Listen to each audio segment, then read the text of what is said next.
Hello there you guys, welcome to one of my videos.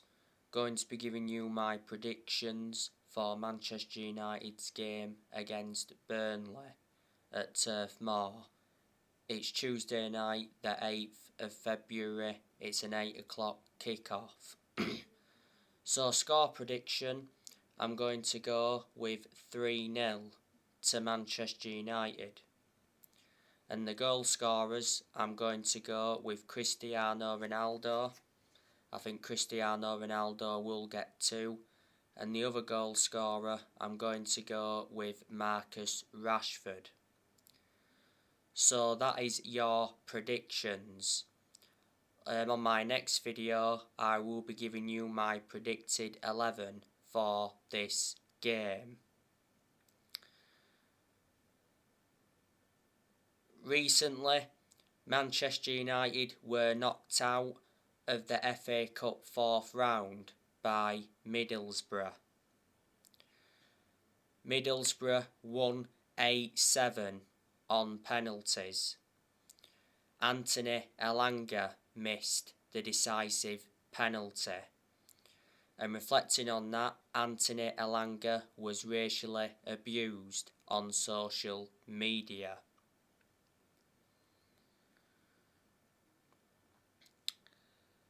It was 1-1 after extra time. Manchester United should have beat Middlesbrough.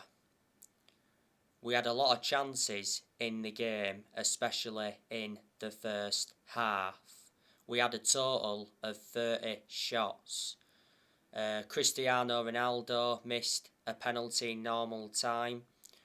Marcus Rashford, he had a goal disallowed.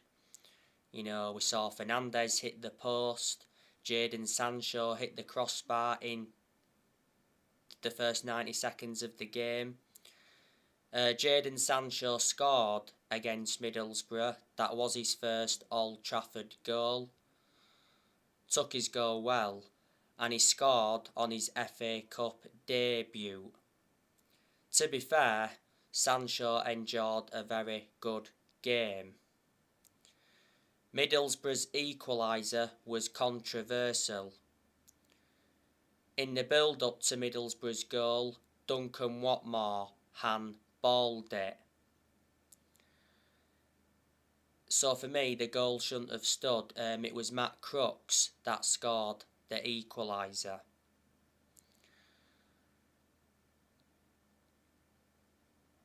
But I'm disappointed that we got knocked out, because I said, the FA Cup was the only chance Man United had of winning a trophy this season. Yeah, we are in the Champions League, but I'm very sceptical we're going to win that.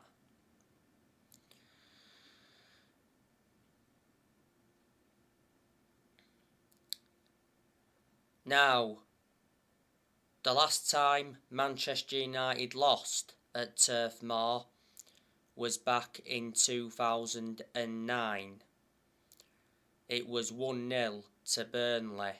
Robbie Blake scored a screamer.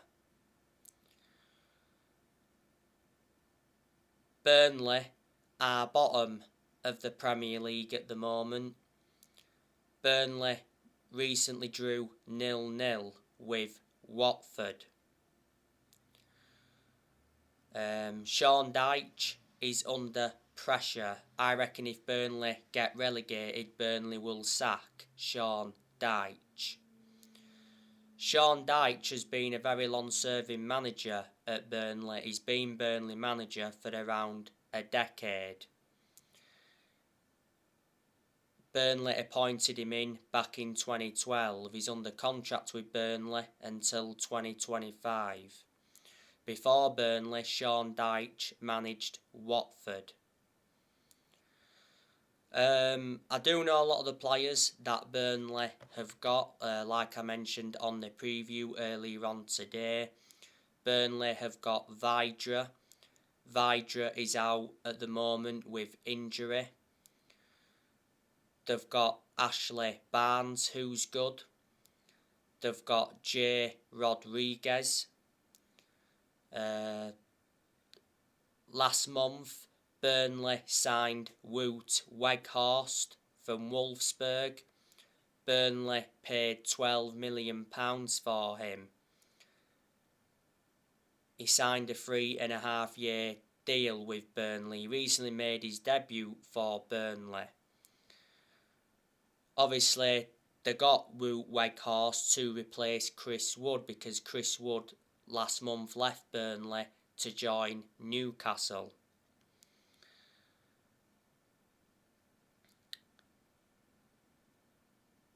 They also have Ashley Westwood. They've got Aaron Lennon. Aaron Lennon is a former Everton, Leeds and Tottenham player. They've got Josh Brownhill. Josh Brownhill didn't play in Burnley's draw with Watford because he was suspended. Goodmanson, he's out with injury. They've got Jack Cork. They have Connor Roberts. Connor Roberts had COVID earlier on this season. Dale Stevens, Burnley got him from Brighton. They've got Bobby Thomas. They've got Dwight McNeil.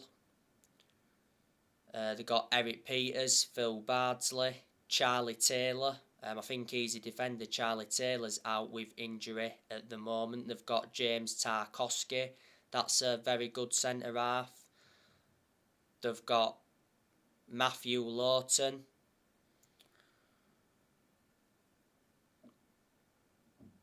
They have Ben Mee. And the goalkeepers Burnley have got, they've got Wayne Hennessy. They got him from Crystal Palace. They have Will Norris and they also have Nick Pope.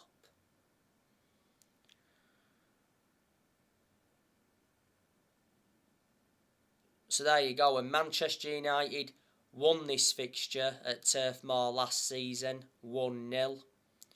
Manchester United beat Burnley at Old Trafford 3-1 in the final game of last year. Manchester United do have some players missing. Bruno Fernandes recently picked up a knock. Alex Telles didn't play in the game against Middlesbrough recently because he's injured. Eric Bailly, he recently picked up an injury. Well, Bailly doesn't really get in the team anyway.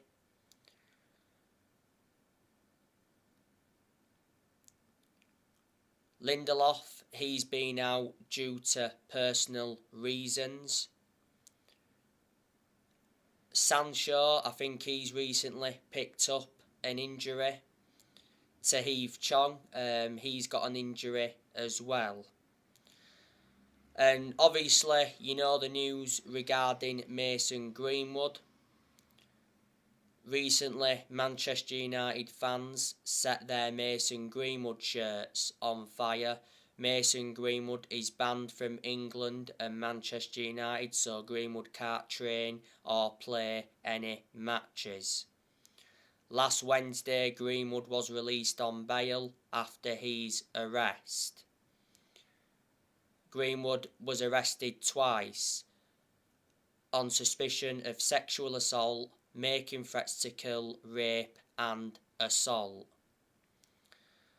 Mason Greenwood's career at Manchester United is officially over. His England career is also officially over. It's disgraceful what Greenwood has done. He's only the age of 20. Not so long ago he was removed by FIFA 20. You know, I'm glad that EA took action. Greenwood joined Manchester United at the age of 6 and he made his senior debut for Man United back in 2019, and since then he's gone on to make 129 appearances, he's scored over 30 goals. last season Greenwood signed a new 4-year contract. Earlier on this season, Greenwood had COVID, didn't he? And earlier on this season, Greenwood did say he was upset that Ronaldo always starts. Revert back to 2019, Manchester United offered Mason Greenwood a life-changing amount of money for him to leave.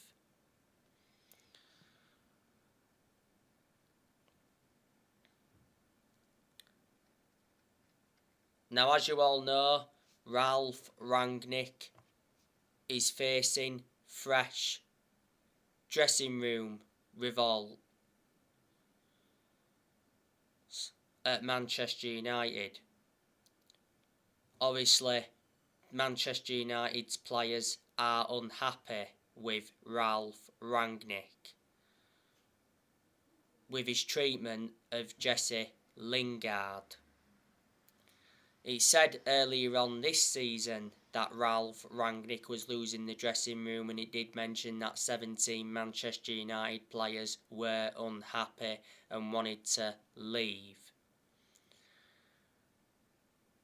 Rangnick is Manchester United's interim manager until the end of the season. Then it did say that Rangnick is expected to take up a consultancy role for a further 2 years. There again, revert back to a few weeks ago, it said Manchester United had put their search for a new manager on hold after being impressed by Ralf Rangnick since he took charge in December, and reflecting on that, it said Man United were considering offering Rangnick the job on a permanent basis. So far, Rangnick has managed 11 games in all competitions. He's lost 2 games so far. And he's been Man United's interim manager for 2 months. There's been good performances under Rangnick. There's also been poor performances as well. Before Manchester United, Rangnick was the head of sports and development at Lokomotiv Moscow. Credit to Rangnick, he has made changes since he's come in, because earlier on this season he recommended Ewan Sharping as an assistant coach and analyst. He also recommended Chris Armisen as an assistant coach, and he recommended Sascha Lenzin as a sports psychologist.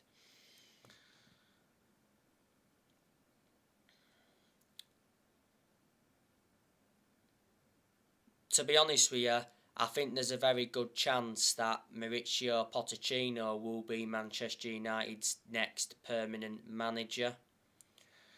Now, in my last video, I said, didn't I, that Manchester United consider swapping Cristiano Ronaldo for PSG boss Mauricio Pochettino.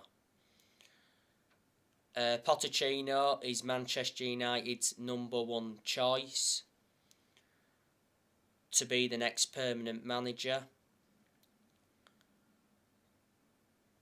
Pochettino has reportedly told his friends he will be leaving PSG in the summer, and reports from France said that Pochettino could be sacked by March, and it said Pochettino's job hinges on PSG getting to the next round of the Champions League. PSG play Real Madrid in the last 16 of the Champions League. Not so long ago, PSG got knocked out of the French Cup by Nice, and that put more pressure on Pochettino. PSG are looking at Zidane to replace Pochettino. Pochettino's contract at PSG expires next year. He's been PSG manager for over a year. I think he has won a French Cup with PSG.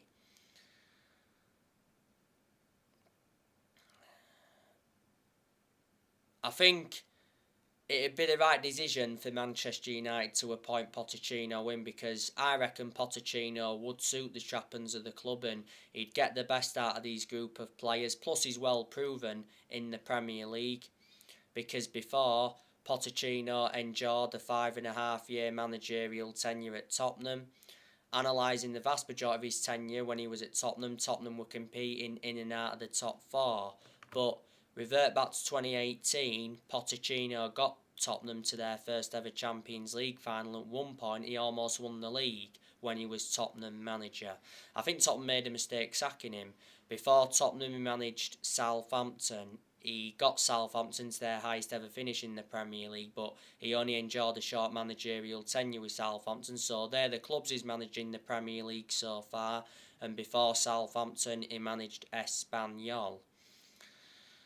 And revert back to when Man United sacked Jose Mourinho, Manchester United should have got Pochettino then, but the club decided to go with Solskjaer instead.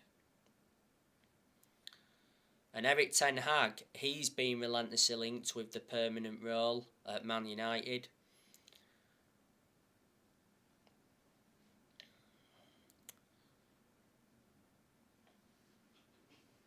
A few weeks ago, Rangnick said he wanted Erik ten Hag to be Man United's new permanent manager in the summer, and it said not so long ago that Man United fans want Erik ten Hag to take the Old Trafford job instead of Mauricio Pochettino.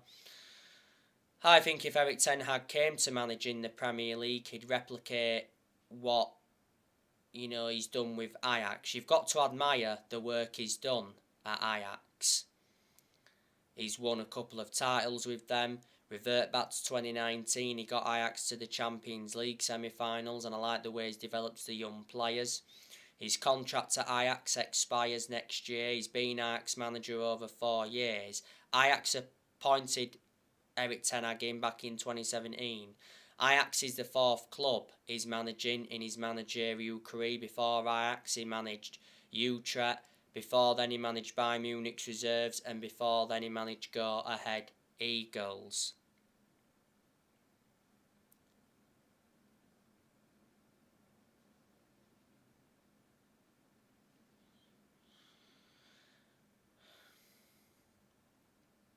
Manchester United are looking for the 5th permanent manager since Ferguson retired. 4 permanent managers have been sacked since Ferguson retired. We sacked David Moyes after 10 months. We sacked Louis van Gaal after 2 years, despite us winning the FA Cup under him.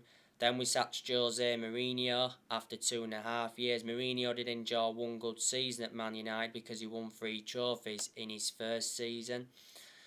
But the reasons it didn't work out under Mourinho is because he had bad disputes with the board, because the board didn't recommend the players he wanted to get in, and he had bad disputes with the top players. And last year, Manchester United sacked Ole Gunnar Solskjaer after almost 3 years in charge.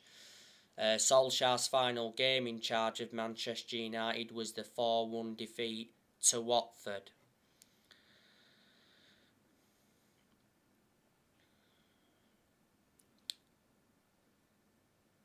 If you do remember rightly, Solskjaer gave a farewell interview,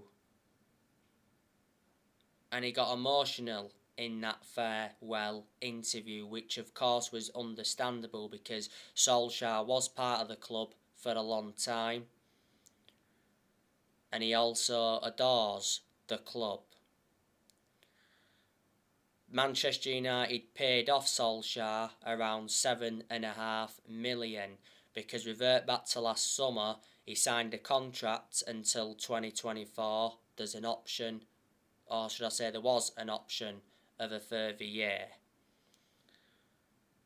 I don't think Manchester United really wanted to sack Solskjaer, but they was left with no choice in the end because, revert back to the last few months of his managerial tenure, the performances were terrible and the results were terrible to go with the performances. But reflecting on that, not all the blame stemmed from Solskjaer. There was also players that had to take responsibility as well.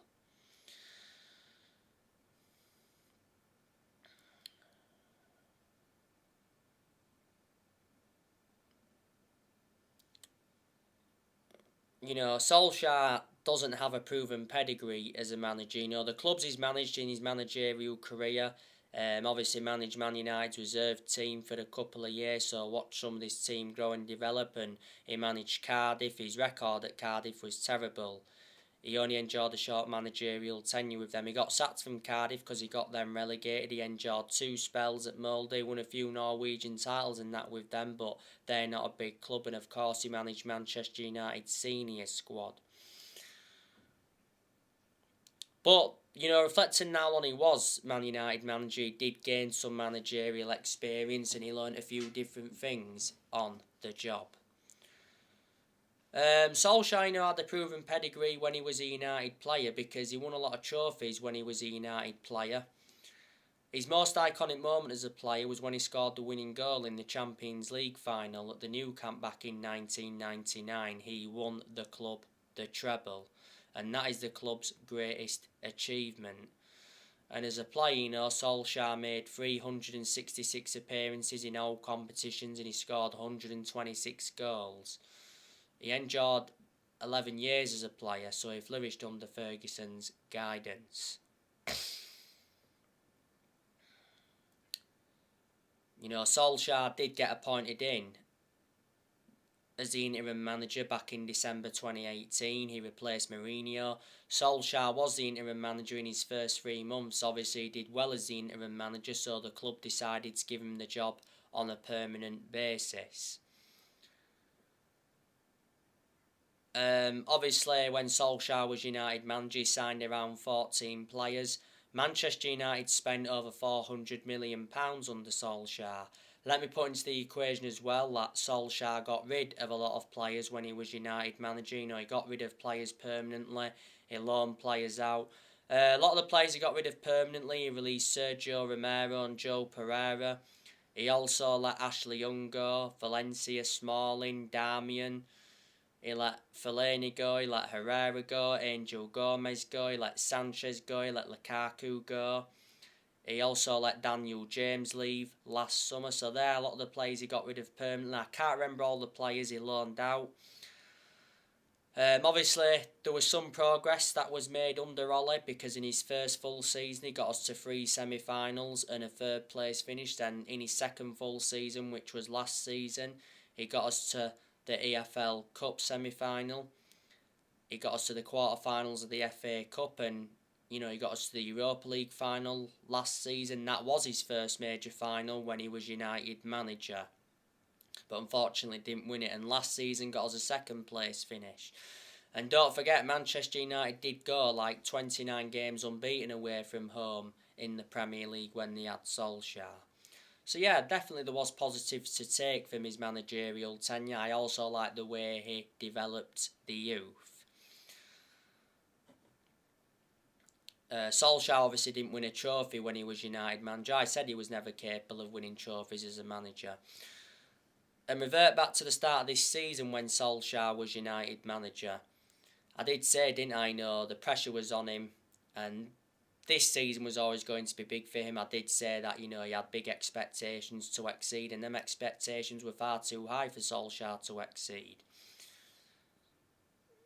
Revert back to last summer, Man United enjoyed a good transfer window. We made 4 signings. 3 of the 4 signings were major signings. And last summer as well, when Solskjaer was United manager, he received very good backing by the board.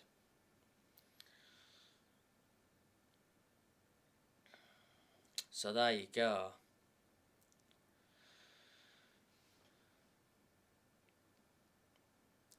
But, nothing much has changed at Man United, even though we have sacked 4 managers since Ferguson. And like I've said before, no one's going to replicate what Ferguson did at the club. Alex Ferguson, greatest manager of all time. He won 30 odd trophies, including 13 Premier League titles. So reflecting on that, he brought success to Man United, but he didn't settle in straight away, Ferguson, because he didn't win out in his first 4 years at Man United. Alex Ferguson was Manchester United manager for 26 years. So reflecting on that, he was a long-serving manager.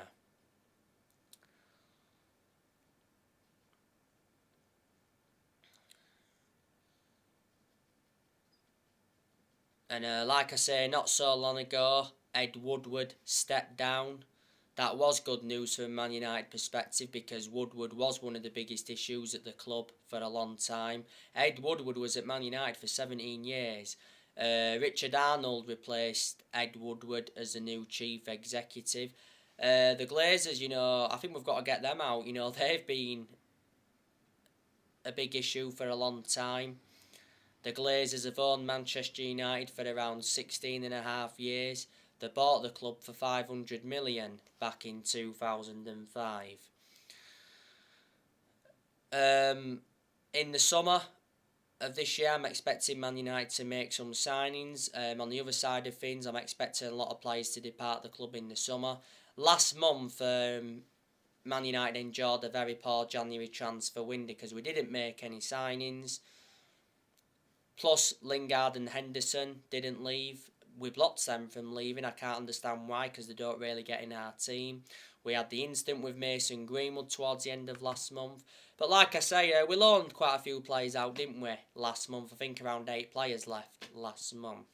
So anyway, guys, that's everything to update you with. Drop your comments, likes below on the channel if you do consider subscribe as always. And take care. God bless. See you all again very, very soon.